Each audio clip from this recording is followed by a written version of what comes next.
Good morning, good day, and good evening. Welcome to East Bay Insiders TV. I'm Steve Tavares. These are tumultuous times in San Leandro politics.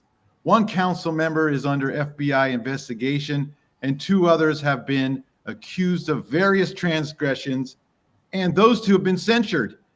With me today is former San Leandro Mayor Pauline Russo Cutter, the longest serving public official, elected official in San Leandro history. And we better watch out because, as we spoke earlier, somebody's going to say that that's not true, that they are the longest. But you are, Madam Mayor. How are you, Madam Mayor? I'm doing well, thank you. Quite an introduction. Yeah. So that will lead to a very, very simple question. The most simple question. What is going on in San Leandro? What are your thoughts? Well, we're at a time right now where we're building a lot of housing. We're doing a lot of great stuff. Businesses are coming, and yet our council is not being a functional council. I mean, people are looking at San Leandro like because we've got these infighting things going on, and I know everybody wants it to be over. Well, most people that I talk to want it to be over. I know Juan, the mayor, is really trying to get it. Some of the council members are trying to figure out what that magic potion is that can make people get along. And so far, it's eluded our council. So if there's movement in the FBI investigation, and in some of the details that that are rumored, and they're quite bad. How is this going to affect City Hall and the residents? Maybe just if we see an indictment, or we just see something further more than an investigation to Bryan Azevedo. How do you think that's going to affect City Hall and the residents? Because frankly, I'm not seeing San Leandro people come to meetings or even online really speak out that there's a possibility that one of their elected officials did something really bad. I think because we don't have a history of that, and this is really the most major thing that's happened for a very long time. People are kind of giving the benefit of the doubt, or willing to kind of make sure that they have proof before they do anything about it. There are some people who are really concerned. Definitely, they're watching it. They don't want this to happen in San Leandro. I mean, we're kind of that small town feel, if you will, and to think that this kind of scandal can come to our city, I think it's shocked a lot of people. But they're seeming to give people the benefit of the doubt until they find out. But they're getting tired of waiting, I think. Yeah, I mean, that's fair. You're innocent until proven guilty. We don't know a lot of stuff, but I've seen a lot worse being alleged in other cities, and they'll come out in droves, and at least you'll have some people saying stuff, but that doesn't seem to be happening. Now there was also the East Bay Times reported, I think this week, about city manager Fran Robustelli's lawsuit, which was interesting. It's this week when I wrote about that 4 weeks ago. Mm-hmm. And so welcome Channel 2 and East Bay Times to the real world. This is old news, but she alleged wrongdo, or I would say that Councilmember Azevedo and Victor Aguilar were part of this Duong family scandal. She alleges in the lawsuit, but it really talks about more like also the behavior that some of the council members, the poor behavior that they towards her by these council members, and Fred Simon and Aguilar were both censured for similar allegations. You were around these guys for 2 years before you were termed out, 2022. Did you ever see anything that she's kind of alleging, or did you have a feel of, or she even tell you about that she was being poorly treated? Well, yeah, I mean, like you said, I've been the longest elected, whatever that means. But I've been, for 24 years, I've had various jobs, and we've had challenges in all of my positions. But you get over it. You find a way to work things out and work things through. I think I've also said during the pandemic, when the two new council members, that would be Azevedo and Fred came on, we were in COVID. And so we weren't meeting in person, and maybe that had something to do with it. But it was really difficult because I don't think they ever kind of learned what a council member's job was, if you will. Your job is to certainly bring things to the city manager, be part of this group, try to help run the city and figure out what's good for the city and so forth. But it isn't to direct staff, and it isn't to put your needs above the group. And so a city manager's job is to take the goals of the group and move those forward. And she can't be taking directions from one or two people if it's not compatible with what the group wants.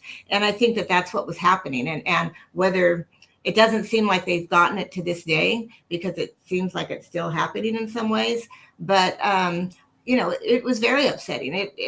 Those were the two most difficult years of my all elected for me personally, hearing and trying to manage this whole thing. And for Fran, I saw how upset it made her. I mean, she really, she had so much experience, and she was such a good city manager and really was on top of things. And yet it was like one thing would get solved and then we'd move on right away to the next and stuff. It was never any kind of break or something. And yeah, she was upset a lot of the time. So she would voice concerns to you at this time, like. Well, yeah, I mean, I had my office right next to her, so there's only a wall between us, and a lot of times, we would talk about things, and it's just not. You're not in that business to, as a council person, you're not in that business to have these difficulties. I mean, certainly, what I was giving to the city, it wasn't because I wanted to have these fights with people and be dysfunctional, and it's very frustrating when you can't move beyond that. Like, you can't come to some kind of negotiations where you can both figure out how to be compatible and then move on. And it just never happened. Yeah, I remember during those last 2 years of your term that there were several times during council meetings where you just looked like, and of course those were all be on Zoom, you just looked like you were fed up with it. You could read in your eyes. I think there was one time, and with all this odd wrangling to be the vice mayor, which was a nobody job, and it just became all this big old thing for just a job that doesn't add any more pay. It's just a name.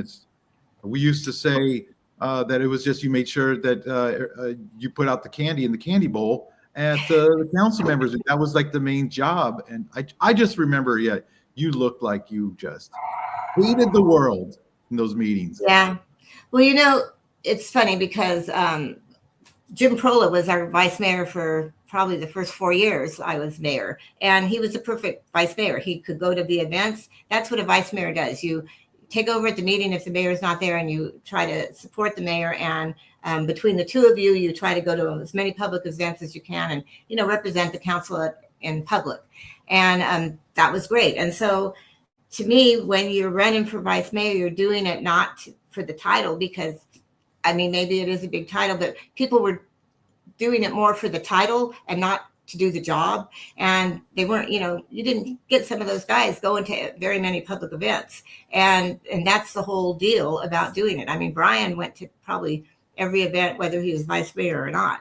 And, but not so much the other two. And it was just, to me, I maybe it's a generational thing or whatever, but you get on the council to serve, not to, self-serve. And I just found it very frustrating that, that was what we were talking about, is trying to put your ego in there instead of trying to worry about what's going on in the city. Yeah. So I just want to end with this. And, I had let me preface it. I know that this is going to be bad. I don't know when, a couple months, next week, I don't know. But Bryan Azevedo will be a very infamous figure in Bay Area politics. But, a reporter asked me, this doesn't cover really full time around here. They asked me, hey, I'm just going to say, this is being mean, but they were like, hey, I went to a meeting, Bryan Azevedo, that guy is not very smart. How did he get elected? And it's a very interesting story. And I think this is going to be an interesting story about it. He was actually he was a master of populist politics. This guy was everywhere, helping everybody. The first, 2016 to 2020, this guy was everywhere. He was everybody's friend. Would you agree that his rise is that he may not look like the smartest guy or sound like it, but he was very, very astute. Would you agree in how he met the public? Yeah, I mean, and I think it was genuine. I think Bryan really loved the community, loves the community, and he would go to everything. Nothing was kind of beneath him, if you will. He really made an effort to get out and be seen and actually do good around the city. And I think that that's, in his heart, I think that he really is a good council person for that. I don't know. I mean, I know what the charge is, what I read and stuff like that. I have no inside information. I don't know what's coming. I feel bad if things aren't turning out good for Bryan. But as far as being a council member, maybe on some issues, we certainly didn't agree. But in terms of showing up for the public, he was right there. Yeah, totally. Yeah, it totally was. And that's what will make this an interesting story going forward when more people are going to want to know. But yeah, I would say one of the best. Here in Alameda, we had Trish Spencer, who became the mayor. Very similar. There was really nobody who had not been hugged or kissed on the cheek by her in this city. And so it may go back to what we were saying. Why do people don't want to come out, and even though hearing this stuff that sounds bad, and come out against him? Because he was everybody's friend, and they're probably they feel like they know him, or they do know him, and so they're waiting. But yeah, I mean, I was a mayor with Trish, and we would go to events together and stuff. So I do know that she really was a people person and tried to, get to know people and so forth. Very similar. Unfortunately, maybe similar fates too. But I'm here with former San Leandro Mayor Pauline Russo Cutter. I think people are going to say nothing against the current mayor, but I think people are ultimately going to say, I wish we were back in the Pauline Cutter days. It was just so much more simple. Well, I wish we were back in the Obama days. Similar thing. That's what I'm doing. That's what I'm.